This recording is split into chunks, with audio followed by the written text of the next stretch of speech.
Je suis très heureuse d'apprendre que vous étiez en Guyane la semaine dernière.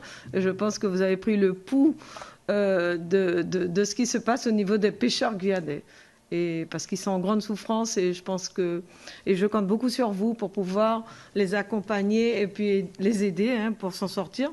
Parce que je peux vous dire que nous, les parlementaires, nous sommes très souvent interpellés pour les accompagner et trouver des solutions. Mais c'est un peu compliqué, même si nous avons auditionné Madame la ministre de la Mer, qui nous a apporté des réponses, mais qui, j'avoue, ne nous conviennent pas forcément. En tout cas, qui sont loin de la réalité. Alors, j'aimerais vous poser 2 questions, 3. Quels sont les freins au développement de la filière aquacole en Outre-mer et comment y remédier? Vous avez répondu à la deuxième. Et puis, quel peut être l'avenir du secteur de la croisière en Outre-mer? Il y a un enjeu d'investissement et de continuité dans l'investissement. Et il faut y croire. Donc, il y a une part d'action psychologique et puis il y a une part d'action psychologique, il y a une part de volonté politique et il y a une part de gros sous. Le secteur de la croisière, je l'ai évoqué, est-ce que ou non on investit? Est-ce qu'on est bienveillant à l'égard de l'accueil? Avant la crise politique et sociale actuelle, l'attitude de l'État sur le refus d'accueil des bateaux de croisière, y compris de petite taille, en fin d'année aux Antilles, c'était tout de même pas une réponse, c'était pas une réponse indispensable d'un point de vue sanitaire, et c'est une réponse économiquement qui était tout à fait fâcheuse.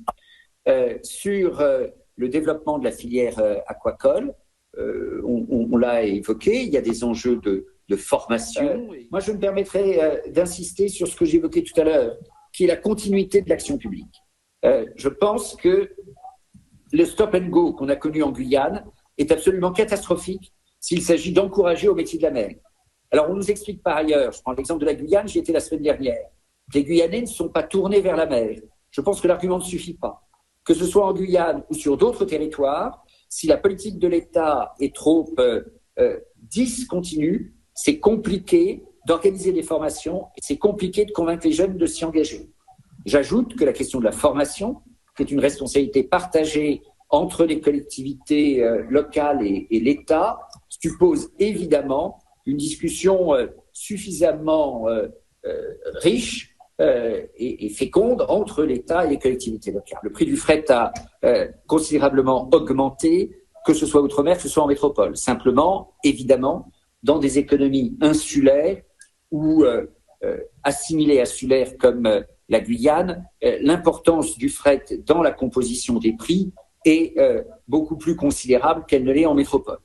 À ces questions de prix du fret, il faut ajouter des enjeux de disponibilité et en préparant cette audition, je lisais combien la disponibilité est à la fois liée à l'organisation de l'offre, mais aussi tout simplement, c'est intéressant d'avoir en tête, à des enjeux de fabrication de conteneurs contraints par la pénurie à certains moments d'acier et d'aluminium.